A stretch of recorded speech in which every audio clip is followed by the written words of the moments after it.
Right, well, I think we're going to stay the night, just because I want to sort of recuperate the health that we lost during that boss battle. And we get a skit. We're not really going to be progressing much today. It's pretty much going to be skit central, alongside one quite long side quest that is completely optional, but I want to show it off anyway. So, Colette praise. Oh. Exactly, Lloyd. Should not expect any less from the Chosen.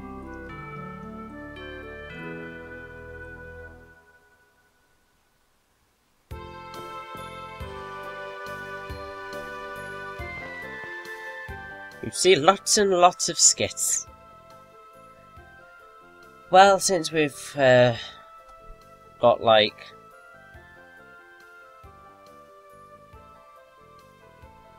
not a lot going on this particular part, I might as well just go into loads of trivia. Yay! Tales of Symphonia gained really quite positive reception from critics. Although sort of it's probably not as high as I seem to recall it being. It's got 85.5% on game rankings and 86 out of 100 on Metacritic. Over 100,000 copies were sold in the United States during the first 2 weeks of its release. In December 2007, Namco announced that the GameCube version had sold 953,000 copies worldwide, and the PlayStation 2 port had sold 486,000 copies in Japan. The game has also appeared on many, many top game rankings lists, because it is It is classified as one of the greatest JRPGs of all time, although there are people who say that it is overrated, and I can certainly see where some of them are coming from, even though I absolutely love this game to death. It received a Japan Game Award in 2003 for excellence. In the January 2009 issue of Game Informer, it was listed at number 24 in the top 25 GameCube games. Nintendo Power ranked Tales of Symphonia 107th in a list of top 200 Nintendo games ever. IGN users ranked it 75th in a top 100 games list, while GameFAQs users put it at 81st in a similar list. The game's been praised for its shell-shaded art style, the real-time battle system. GameSpy praised the amount of small details added to the scenes and the steady 60 frames per second. It is very, very smooth. IGN and GameSpot also noted the amount of details, but they criticised the blandness of the overworld, and that is quite true. Traversing the overworld is not the most fun thing in the world. XPlay praised the art style as well, and the animation as wonderful. And here's the side quest. I'll get back to all of that. Now, talk to this guy here and you can play orienteering. Essentially, you've got to listen to the clues he gives you, and then find the person to talk to. I think there's about 16 different clues and hints. The easiest way to go about it is specifically talk to him to get a more specific hint. Because I'm just like, because this is the first time I've ever done orienteering, and let's just say, I'm not very good at it. I got a decent thing there. As you'll see very shortly, I was in the right place, I just wasn't quite sure what to look for. Right, so back to the critics and stuff. 1UP considered the graphics to be gorgeous. As for the battle system, GameSpy described it as wonderfully fast and to the point, while XPlay praised the accessibility of it and how it could attract even non-RPG gamers. The story and audio have received some negative criticism. Eurogamer, GameSpy, IGN and XPlay criticised the plot for being cliché and unengaging. Screw you guys. The reviewers also all agreed on the music and English voices as acceptable. However, GameSpy and XPlay praised the character interactions for being likeable. So yeah, I have to say that I disagree with some of those statements. because I think sort of I've now kind of come to a belief that cliche isn't always bad. Like, some games can use cliches really well, like Tales of Symphonia here. There are a lot of cliches in it, but they're used well, so you don't really give a damn about them being cliches. Whereas you've got other games which use cliches and it's just like, no, it doesn't work here. It's not... it just lacks stuff. I can't quite think of an example right now, but I do know that there have been games that I've just seen cliches and it's just like, yeah. I think Soul Calibur 5's probably a decent example of there being loads of cliches in it, and it kind of detracting from the story. Although I will say that Soul Calibur 5's story mode is kind of a bit of a guilty pleasure, just because it's so cliche, it's hilarious. But yeah, I think also sort of some places are probably a bit too picky on voice acting. I mean, I know I am, but generally sort of I think as long as the voice acting doesn't distract from the game, then it's perfectly fine.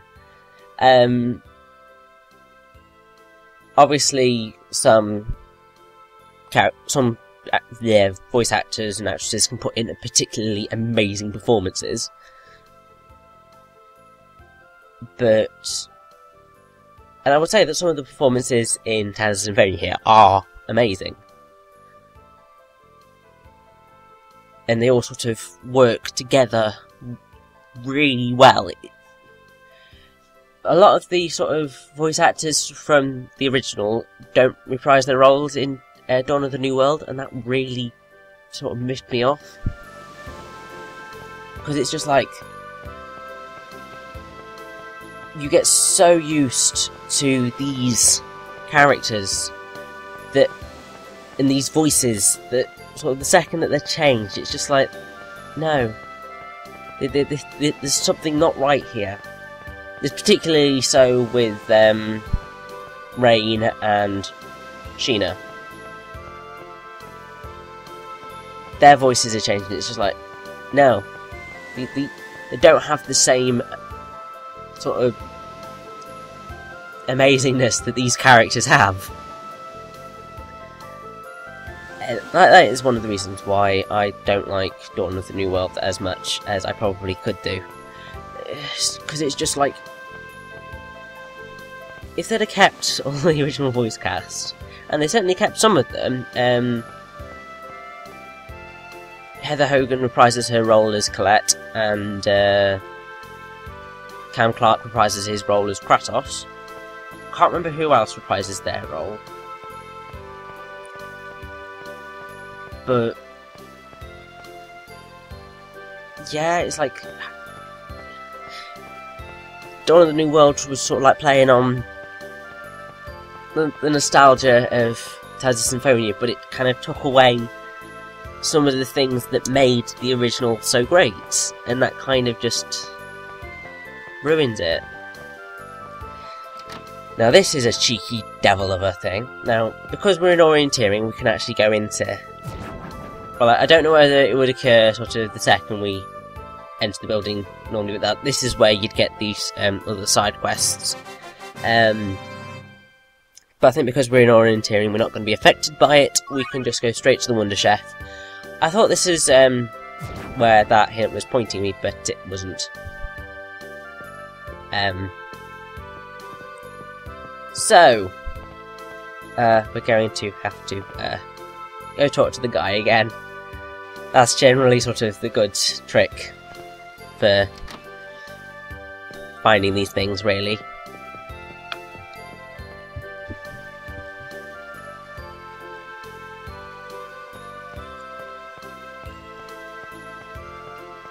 Tell me where you want me to go, man.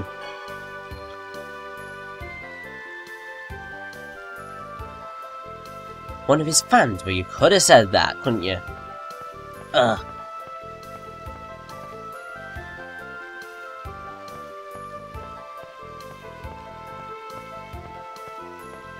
Now, in Tales of the Abyss, you can actually see Lloyd's costume in Namkabanda Isle with the description main character costume for A Tale of Two Worlds. You'll understand that later. But it's a nice little reference to A Tale of Two Cities by Charles Dickens. Never thought you'd see a literature thing in here, would you?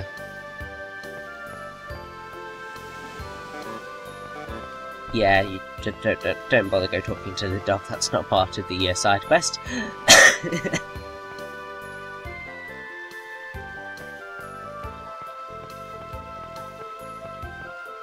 Now, as you can have probably seen numerous times,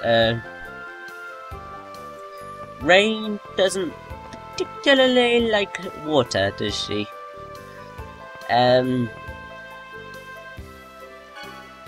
Ironically, in Tales of Symphonia Dawn of the New World, she is identified as being a water elemental character, even though she hates water. Yeah, that was a genius move on their part, wasn't it?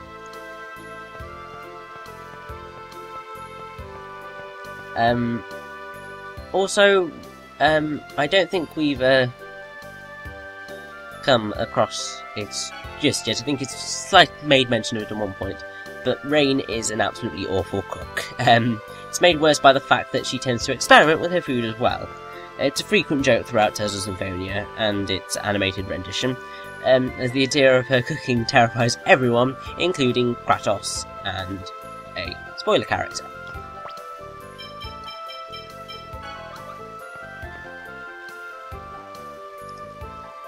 So, orienteering gets you nothing. What a great side quest was that.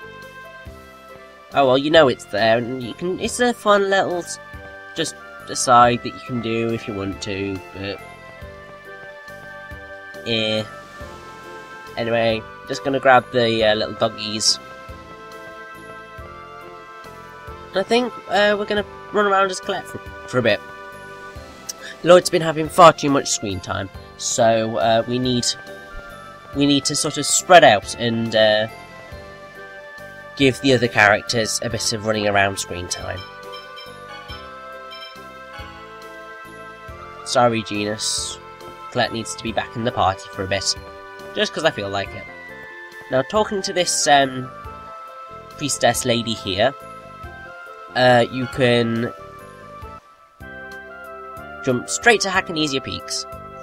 Thank God. Could not be bothered to do all that running about for that. Phew, no way.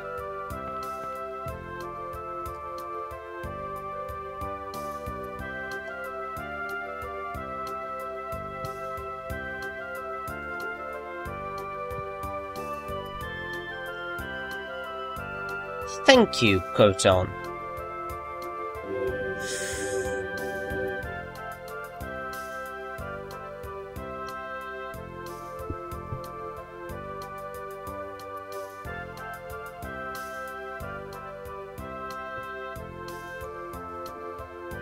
We've done those two.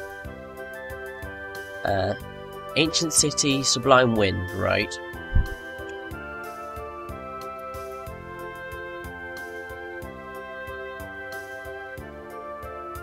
So, there's two more, there's two seals there that we can, see that we've definitely got to do.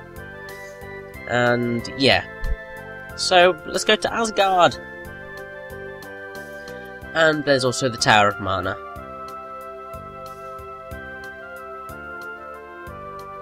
And we'll be going there much later. Well, not much later, but later. Yeah, you better let us look at it again, you sly git. Huh.